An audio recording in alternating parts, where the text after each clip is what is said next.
പക്ഷെ പാർട്ടിയാണോ ഞാനാണോ വലുത് എന്ന ചോദ്യം വരുമ്പോൾ ഞാനാണ് വലുത് എന്ന നിലപാടിലേക്ക് കെ സുധാകരൻ എത്തുമ്പോഴാണ് അത് ശരിയാണോ എന്ന ചോദ്യം വരുന്നത്. സുധാകരനെ അനുനയിപ്പിക്കാൻ വേണ്ടി കെ.സി. വേണുഗോപാൽ അടക്കം ചർച്ച നടത്തിയെന്നാണ് ഞാൻ മനസ്സിലാക്കുന്നത്. അപ്പോൾ എല്ലാ നേതാക്കളും പോയി കണ്ടു, ചെറുതും വലുതുമായ നേതാക്കൾ, യുവാക്കളടക്കം യുവ നേതാക്കളടക്കം പോയി കണ്ടു. പക്ഷെ വഴങ്ങുന്നില്ലത്രേ. അദ്ദേഹം വഴങ്ങുന്നില്ല എങ്കിൽ ഞാൻ ചോദിക്കട്ടെ, കണ്ണൂർ പോകുന്നെങ്കിൽ പോകട്ടെ എന്ന് തീരുമാനിക്കണം. 12 തവണ മത്സരിച്ചു, 12 തവണ മത്സരിച്ച് 6 തവണയെ ജയിച്ചിട്ടുള്ളൂ എന്നുള്ള കാര്യം. 12 തവണ മത്സരിക്കാൻ ഈ പാർട്ടിയിൽ നിന്ന് തന്നെയാണല്ലോ മത്സരിക്കുന്നത്.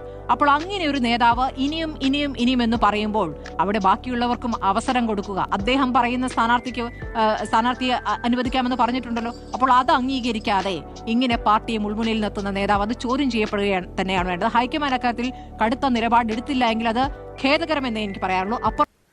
10 വർഷത്തെ ഇടതുപക്ഷ ഭരണത്തിനെതിരെ കേരളത്തിൽ ജനവികാരം കത്തിക്കൊണ്ടിരിക്കുകയാണ്.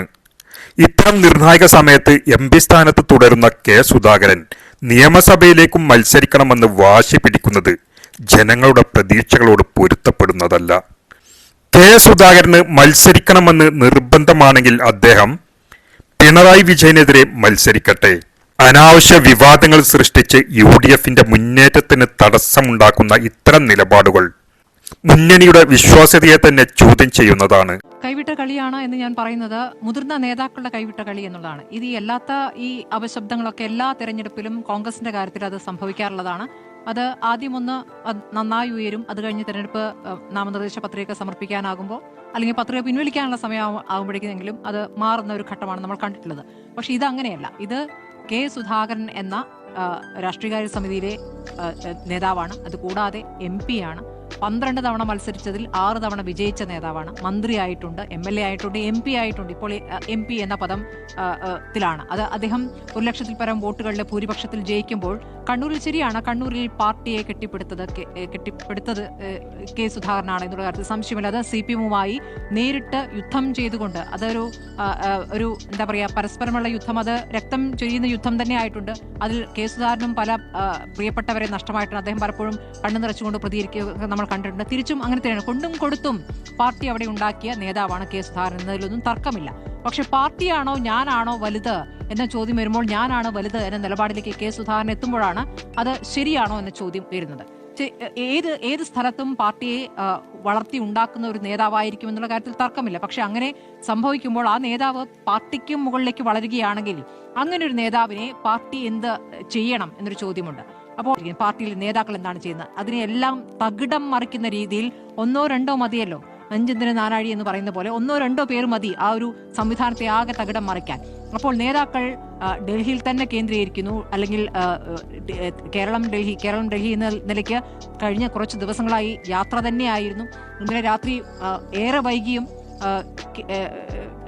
സുധാകരനെ അനുനയിപ്പിക്കാൻ വേണ്ടി കെ.സി. വേണുഗോപാൽ അടക്കം ചർച്ച നടത്തിയെന്നാണ് ഞാൻ മനസ്സിലാക്കുന്നത്. അപ്പോൾ എല്ലാ നേതാക്കളും പോയി കണ്ടു, ചെറുതും വലുതുമായ നേതാക്കൾ, യുവ നേതാക്കളടക്കം പോയി കണ്ടു. പക്ഷെ വഴങ്ങുന്നില്ലത്രേ. അദ്ദേഹം വഴങ്ങുന്നില്ല എങ്കിൽ ഞാൻ ചോദിക്കട്ടെ, കണ്ണൂർ പോകുന്നെങ്കിൽ പോകട്ടെ എന്ന് തീരുമാനിക്കണം. പലയിടത്തും പരാജയം സംഭവിക്കും. ആ പരാജയം അനിവാര്യമായ പരാജയമാണ് എന്ന് KPCC പ്രസിഡന്റ് തോക്കുന്ന അല്ല, അതൊക്കെ ഇദ്ദേഹം പറയുന്ന വെല്ലുവിളിയാണല്ലോ. ആ വെല്ലുവിളി അങ്ങോട്ട് ഏറ്റെടുക്കണമെന്ന്. ആ വെല്ലുവിളി ഏറ്റെടുക്കുമ്പോൾ എന്തായിരിക്കും അവിടെ ഈ പറയുന്ന KPCC പ്രസിഡന്റ് കിട്ടുന്ന പിന്തുണ എന്ന് ആലോചിക്കണം. ഇതൊരു പ്രതീതി സൃഷ്ടിക്കലാണ്. ഞാനില്ലെങ്കിൽ അവിടെ പാർട്ടി അങ്ങ് തകിടം മറിഞ്ഞു എന്ന പ്രതീതി സൃഷ്ടിക്കലാണ്. അവിടെ ശരിയാണ്, കുറച്ച് ചെറിയ നേതാക്കൾ യൂത്ത് കോൺഗ്രസിന്റെയും അല്ലെങ്കിൽ KSUവിന്റെ നേതാക്കളൊക്കെ വന്ന് ഞങ്ങളതാ പിന്തുണ എന്നൊക്കെ അദ്ദേഹത്തിന്റെ വീട്ടിൽ പോയി പറഞ്ഞിട്ടുണ്ട്. അതാണോ പാർട്ടി യഥാർത്ഥത്തിൽ? കണ്ണൂരിൽ അതാണോ പാർട്ടി? അപ്പോൾ സണ്ണി ജോസഫ് എന്ന നേതാവും അവിടെ ഈ പറഞ്ഞ 3 തെരഞ്ഞെടുപ്പുകളിൽ വിജയിച്ച നേതാവാണല്ലോ, 4ാം തെരഞ്ഞെടുപ്പ് നേരിടുകയാണല്ലോ. അപ്പോൾ അദ്ദേഹത്തിന്റെ സൗമ്യ സമീപനത്തിനും അവിടെ സ്വീകാര്യത ഉണ്ടായിട്ടില്ലല്ലോ. ഈ പറയുന്ന വെല്ലുവിളി ആർക്കെതിരെയാണ് നടത്തിയത്? കോൺഗ്രസിനെതിരെയല്ലോ. അവിടുത്തെ ജനം അവരെ ബാധിക്കുന്ന, അവരുടെ ദൈനംദിന ജീവിതത്തെ ബാധിക്കുന്ന വിഷയത്തിൽ ഈ 10 വർഷം അവർക്ക് എന്ത് ലഭിച്ചു എന്നുള്ള ചോദ്യം, അതിനൊരു ഉത്തരമാണ് പ്രതീക്ഷിക്കുന്നത്. അതിന് ഉത്തരം നൽകാൻ കഴിയുന്ന ശക്തരായ നേതാക്കളെയാണ് പ്രതീക്ഷിക്കുന്നത്. കണ്ണൂര് ഇപ്പോൾ കെ സുധാകരൻ ഇല്ലെങ്കിൽ തോക്കട്ടെ എന്ന് വിചാരിക്കണമെന്നേ. അങ്ങനെ ഒരു ചങ്കൂറ്റമുള്ള നിലപാടി പാർട്ടി എടുക്കണം. കാരണം MP-മാർ മത്സരിക്കേണ്ട എന്ന് ഹൈക്കമാൻഡ് തീരുമാനിച്ചാൽ MP-മാർ മത്സരിക്കേണ്ട. അതിൽ ഒരാൾക്ക് മാത്രം ഒരു ഇളവ് കൊടുക്കുക എന്ന തീരുമാനം വരുമ്പോൾ നമുക്കറിയാം മറ്റു നേതാക്കളും സ്ഥാനമോഹികളായി അവിടെയുണ്ട്. ഇപ്പോൾ അത് അദ്ദേഹം പറയുകയാണെങ്കിൽ ആ കോൺഗ്രസ് ഈ പറയുന്ന പിന്തുണ നൽകുന്നു എന്ന് പറയുന്ന കോൺഗ്രസ് അദ്ദേഹത്തിന് വോട്ട് ചെയ്യും. ഇല്ലല്ലോ. ഈ പറയുന്ന പാർട്ടിയെ കെട്ടിപ്പടുത്തു എന്നുള്ളതല്ലേ അദ്ദേഹത്തിന്റെ വാദം അല്ലേ? അല്ലെ? അതാണ് കെ സുധാകരൻ പാർട്ടിയുമായി ബന്ധപ്പെട്ട നിലപാടെടുക്കുന്നത്. പാർട്ടിക്ക് മുകളിലാണ് ഞാൻ എന്ന് പറയുമ്പോൾ അത് പാർട്ടിയിലെ നേതാക്കൾ അല്ലെങ്കിൽ പാർട്ടിയിലെ അണികൾ അല്ലെങ്കിൽ സാധാരണ കോൺഗ്രസിന് ഈ കൈക്ക് വോട്ട് കുത്തുന്ന ആളുകൾ എന്താണ് കാണേണ്ടത്?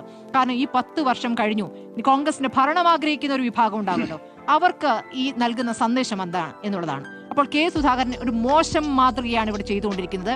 അപ്പോൾ ഈ പറയുന്ന പാർട്ടിയെ ഇങ്ങനെ മുൾമുനയിൽ നിർത്തിക്കൊണ്ട് ഒരു തീരുമാനം പറയാനാകാതെ അപ്പുറത്ത് നിൽക്കുന്നവരെ കൊണ്ട് അപഹസിപ്പിക്കുന്ന രീതിയിലാക്കിയിരിക്കുന്ന കെ സുധാകരനാണ്.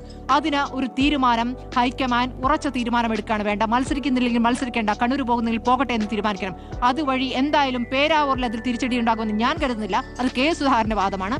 കെ സുധാകരൻ ഇനിയിപ്പോൾ പോയി കഴിഞ്ഞാൽ എന്താണ് ചെയ്യാൻ പോകുന്നത്? സ്വതന്ത്രനായി അങ്ങ് നിൽക്കുമത്രേ. അണികളോട് നമ്മളിന്ന് രാവിലത്തെ വാർത്തയിൽ ഞാൻ ബ്രേക്കിംഗ് ന്യൂസ് വായിക്കുമ്പോൾ അദ്ദേഹം പ്രവർത്തകരോട് പറഞ്ഞിരിക്കുന്നു, അതായത് സ്ഥാനാർത്ഥിത്വം തീരുമാനിക്കുന്നു അല്ലെങ്കിൽ അദ്ദേഹത്തിന് വേണ്ടി പ്രചാരണം നടത്തുക. അപ്പോൾ എന്തായിട്ടാണ്? സ്വതന്ത്രനായിട്ടാണോ?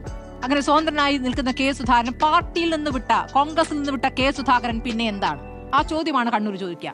കണ്ണൂരിലെ നേതാവാണ് കെ സുധാകരൻ. കണ്ണൂരിൽ പാർട്ടിയെ വളർത്തി വലുതാക്കിയ നേതാവാണ് കെ സുധാകരനെങ്കിൽ പാർട്ടി വിട്ട കെ സുധാകരൻ പിന്നെ എന്താണ് എന്ന ചോദ്യം, പാർട്ടിയിൽ നിന്ന് എന്തിനു വിട്ടു എന്ന ചോദ്യമുണ്ട്. കാരണം ഇത്ര തവണ പാർട്ടി പരിഗണിച്ചു. എല്ലാ നിയമസഭയിൽ മത്സരിച്ചപ്പോൾ മന്ത്രിയുമായിട്ടുണ്ട്, MP-യുമായി 12 തവണ മത്സരിച്ചു. 12 തവണ മത്സരിച്ച് 6 തവണയെ ജയിച്ചിട്ടുള്ളൂ എന്നുള്ള കാര്യം. 12 തവണ മത്സരിക്കാൻ ഈ പാർട്ടിയിൽ നിന്ന് തന്നെയാണല്ലോ മത്സരിക്കുന്നത്. അപ്പോൾ അങ്ങനെ ഒരു നേതാവ് ഇനിയും എന്ന് പറയുമ്പോൾ അവിടെ ബാക്കിയുള്ളവർക്കും അവസരം കൊടുക്കുക. അദ്ദേഹം പറയുന്ന സ്ഥാനാർത്ഥിയെ അനുവദിക്കാമെന്ന് പറഞ്ഞിട്ടുണ്ടല്ലോ. അപ്പോൾ അത് അംഗീകരിക്കാതെ ഇങ്ങനെ പാർട്ടിയെ മുൾമുനയിൽ നിർത്തുന്ന നേതാവ് അത് ചോദ്യം ചെയ്യപ്പെടുകയാണ് തന്നെയാണ് വേണ്ടത്. ഹൈക്കമാൻഡ് അക്കാര്യത്തിൽ കടുത്ത നിലപാടെടുത്തില്ല എങ്കിൽ അത് ഖേദകരമെന്നേ എനിക്ക് പറയാറുള്ളൂ. അപ്പുറത്താണെങ്കിലും ഈ പറയുന്ന അടൂർ പ്രകാശിന്റെ കാര്യത്തിലാണെങ്കിലും 18 പേരുടെ ലിസ്റ്റ് ഞാൻ കൊടുത്തിട്ടുണ്ട്, അത് കിട്ടിയിട്ടില്ലെങ്കിൽ കാണിച്ചു തരാം എന്ന് പറയുന്ന വെല്ലുവിളിയാണോ അംഗീകരിക്കുന്നതെന്ന ചോദ്യം അവിടെയുണ്ട്. നമുക്കറിയാം അടൂർ പ്രകാശ് കഴിഞ്ഞ തെരഞ്ഞെടുപ്പിൽ എങ്ങനെയാണ് കഷ്ടിച്ച് കടന്നുകൂടിയെന്ന്. അപ്പോൾ ഈ തെരഞ്ഞെടുപ്പിലും ഈ പറയുന്ന കെ സുധാകരനും അതോടൊപ്പം അടൂർ പ്രകാശിനും മാത്രം ഇളവ് എന്ന് വരുമ്പോൾ ആ ഇളവിന് വലിയ മറുപടി നൽകേണ്ടി വരും, ഒരുപക്ഷെ വലിയ വിലയും നൽകേണ്ടി വരും.